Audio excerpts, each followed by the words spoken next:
먼저 말씀과 함께 76쪽의 본문을 제가 읽겠습니다. 이스라엘 백성들은 애굽에 임하게 될 10번째 재앙을 앞두고 온 가족이 둘러앉아 어린 양을 잡아 그 피를 문설주와 임방에 바르며 고기는 불에 구워서 급히 먹습니다. 훗날 이스라엘 백성들은 애굽에서 해방된 이 날을 기념하여 유월절로 지킵니다. 유월절부터 7일 동안은 무교병을 먹었는데 이것은 애굽에서 탈출하던 역사적인 순간을 후손들 모두가 기억하게 하려는 의식이었습니다.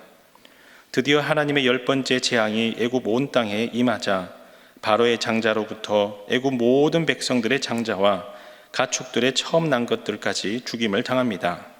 결국 바로는 하나님의 역사하심 앞에 무릎을 꿇게 되고 이스라엘 백성들의 출국을 허락합니다. 그리고 하나님은 이 날을 기념하여 지킬 것을 명령하십니다. 아멘.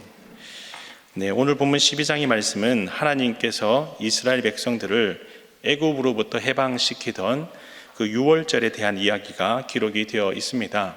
전체적으로 그 내용을 세 부분으로 나누어 보면 1절에서 28절까지의 말씀은 하나님께서 모세와 아론에게 말씀하시며 명령하신 대로 모든 이스라엘 백성들이 출애굽을 준비하며 믿음으로 순종하는 이야기가 기록되어 있습니다. 29절부터 42절까지 말씀은 하나님께서 애굽을 10번째 재앙인 장자 죽음으로 심판하자 드디어 바로가 항복을 합니다. 그리고 이스라엘의 출애굽을 허락함으로 자유인으로 애굽을 떠나 하나님께서 인도하시는 땅으로 가는 백성들의 모습이 기록되어 있습니다.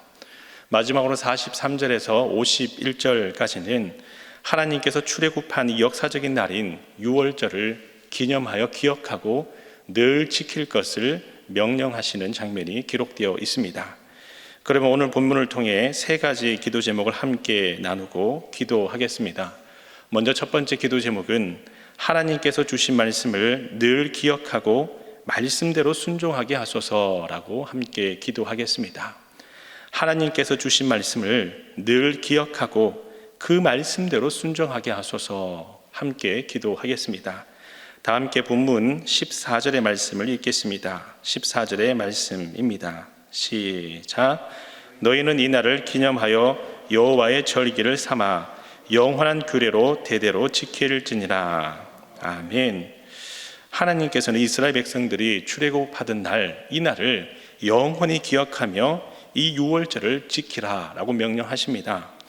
여기서 유월절이란 이스라엘 백성들이 출애굽하기 전날 하나님께서 애굽에 내린 이 마지막 10번째 장자 죽음의 재앙이 임하였을 때에 어린 양을 잡아 그 피를 좌우 문설주 그리고 임방에 바른 이스라엘 백성의 집에만은 그 재앙이 내리지 않고 넘어갔던 해방의 날을 의미합니다. 하나님은 특별히 이 해방의 날을 기억하여서 모든 백성들이 동일하게 유월절에 행할 행동 양식을 아주 구체적으로 명령하십니다.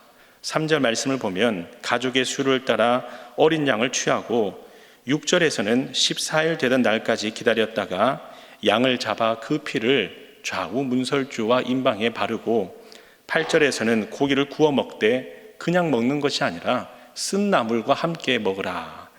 그리고 10절에서는 남은 고기는 다 불태우고 11절에서는 언제든지 출애굽하라는 명령이 떨어지면 바로 출애굽할 수 있도록 모든 채비를 다 갖추고 급히 먹으라 라고 하나님께서 아주 구체적으로 명령합니다. 그리고 백성들은 그 말씀대로 순종하며 믿음으로 행하였을 때에 하나님의 역사하심을 경험하게 되었던 것이죠. 여기서 우리가 알 수 있는 중요한 점 한 가지가 있습니다. 이스라엘 백성들은 왜 이렇게 행해야 하는지, 왜 애굽에서 어린 양을 잡아서 하필이면 그 문 앞에 좌우 문설주에 임방에 피를 발라야 하는지, 그리고 왜 이 고기를 급히 먹어야 하는지 등 어떠한 반문도 하지 않은 채 그대로 하나님께서 명령한 말씀대로 순종하는 모습을 보였다라고 하는 것입니다. 오늘날 우리의 신앙의 자리에서도 하나님께서는 말씀으로 역사하시는 분이십니다. 그리고 그 말씀을 통해 깨닫게 하시고 말씀을 통해 응답하시는 분이 우리 하나님이십니다. 이 자리에 계신 여러분들에게도 하나님께서는 늘 말씀으로 역사하시는 분인 줄 믿습니다. 새해 나에게 주신 말씀, 그리고 신방을 통해 하나님께서 각 가정에 주신 말씀, 그리고 주일 예배 위 목사님을 통해 주신 말씀, 그리고 그 말씀을 마음 가운데 새기며 이 말씀만은 하나님께서 나에게 주신 말씀이며 이 말씀만은 어느 날 어느 때에 어떠한 상황 가운데에 나에게 어떻게 행하기를 원하시는 말씀인지를 꼭 마음 가운데에 새긴 말씀, 아마 그 말씀들이 다들 있을 것입니다. 그리고 그 말씀을 붙들고 기도할 때에 어려울 때는 주신 말씀을 통해 힘을 얻게 되며 즐거울 때는 그리고 그 즐거움을 통해 하나님 주신 말씀을 다시금 기억하고 더욱더 감사하게 됩니다. 그리고 평안할 때는 주신 말씀을 늘 볼 때마다 더 깊은 은혜를 누릴 수 있도록 하나님께서 그 말씀을 우리에게 주신 줄 믿습니다. 그래서 오늘 이 새벽 제단에서 기도하실 때에 하나님 저에게 주신 그 말씀을 늘 기억하며 말씀대로 행하는 순종하는 제가 될 수 있도록 역사하여 주시옵소서. 이스라엘 백성들이 말씀대로 순종했을 때에 10번째 재앙이 임하였음에도 불구하고 그 재앙을 넘어서 출애굽하는 믿음의 역사를 경험하게 하셨듯이 하나님께서 어떤 말씀을 하시든지 고난을 잘 감당하라 하시든지 묵묵히 인내하라 하시든지 묵묵히 용서하라 하시든지 어떤 말씀을 주시든 그 말씀대로 믿음으로 순종하여 하나님의 뜻을 따라 하나님의 인도하시는 섭리를 따라 걸어가시는 여러분 다 될 수 있기를 간절히 소망합니다. 다음으로 두 번째 기도 제목은 하나님께서 인도하시는 은혜를 입게 하소서라고 함께 기도하겠습니다. 하나님께서 인도하시는 은혜를 입게 하소서라고 함께 기도하겠습니다. 다 함께 본문 36절의 말씀을 읽겠습니다. 본문 36절의 말씀입니다. 시작. 여호와께서 애굽 사람들에게 이스라엘 백성에게 은혜를 입히게 하사 그들이 구하는 대로 주게 하심으로 그들이 애굽 사람의 물품을 취하였더라. 아멘. 본문을 보면 출애굽할 때에 이스라엘 백성들에게 이스라엘 백성들이 애굽 사람들에게 구하는 대로 애굽 사람들은 모든 물품을 다 주었다라고 본문은 말하고 있습니다. 여기서 중요한 점은 그 물품을 취할 수 있었던 가장 중요한 근거로 성경은 하나님의 은혜이다라고 말씀하고 있다라고 하는 점입니다. 바꾸어 말하면 이스라엘 백성들이 출애굽할 때에 필요한 모든 것을 하나님께서 하나님의 때에 전혀 어느 누구도 생각하지 못할 완전한 방법으로 작은 분량이 아니라 가장 적절한 분량으로 다 채워주신 분이 하나님이시다라고 하는 것입니다. 여기서 중요한 점이 있습니다. 이스라엘 백성들이 이런 하나님의 은혜를 경험하기까지 그 하나님의 때를 기다리며 인내하였다라고 하는 것입니다. 여러분, 처음 모세가 바로 앞에서 하나님의 명령을 받았을 때에 그 명령대로 바로에게 말하였습니다. 그러나 바로는 오히려 이스라엘 백성들을 더 학대하며 더 큰 노동으로 그들을 대하기 시작했습니다. 그리고 백성들은 어떠합니까? 그런 모세를 향하여서 비난하며 오히려 등을 돌리기 시작하였습니다. 또한 10가지 재앙이 임하였을 때에는 세 번째 재앙까지는 모든 이스라엘 백성들이 애굽 사람들과 함께 동등하게 그 재앙을 당하였다라고 하는 점입니다. 네 번째 재앙인 파리 재앙부터 이스라엘 백성들이 거주하는 이 고센 땅에는 재앙이 내리지 않았습니다.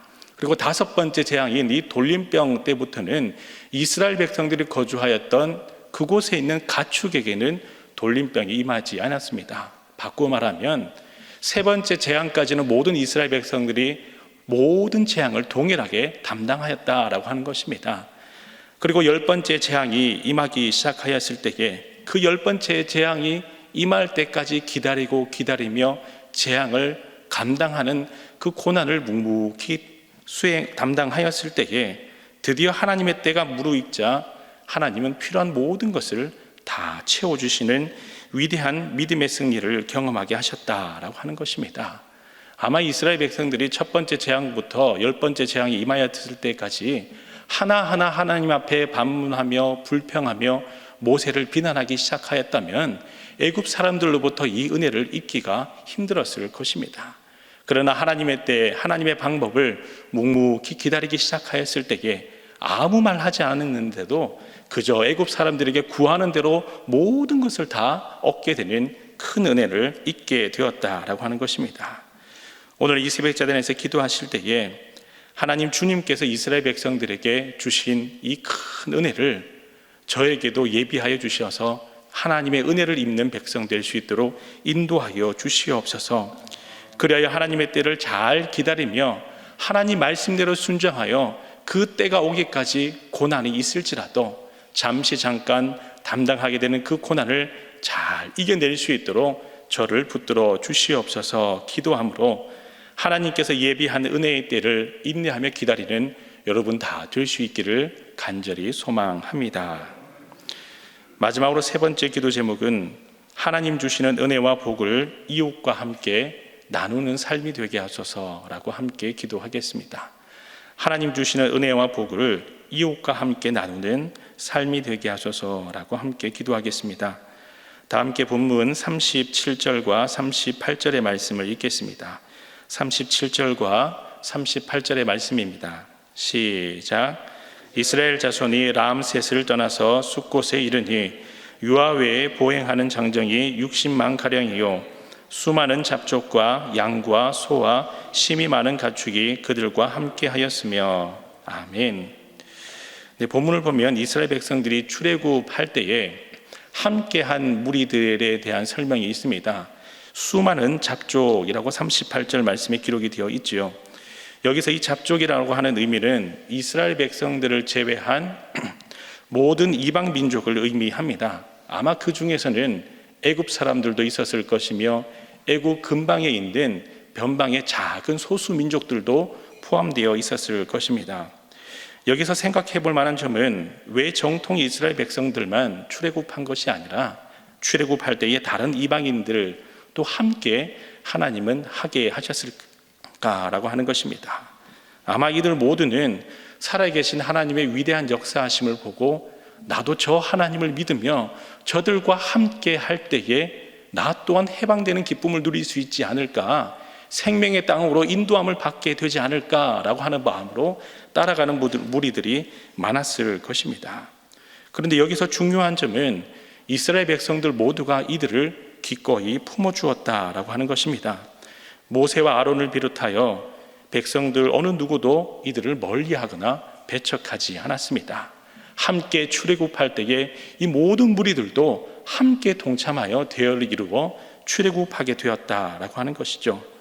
그래서 43절 이하에 기록된 말씀을 보면 유월절 규례에서도 타국인들이 이 유월절을 지키려고 할 때에는 할례를 받은 후에 기꺼이 참여하도록 허락하였다라고 하는 점입니다.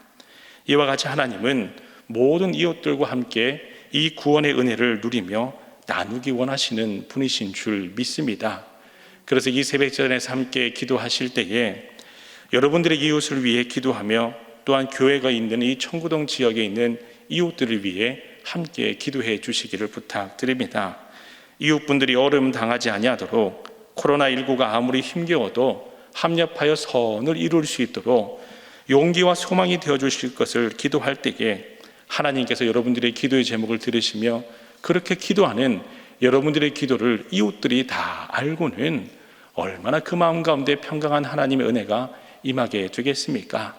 하나님의 은혜가 여러분들뿐만 아니라 기도하는 또 이웃들에게도 하나님의 평강이 임할 때에 함께하는 은혜, 또 함께 하나님의 전에 나오는 은혜의 길로 주님께서 여러분들을 인도하여 주실 줄 믿습니다.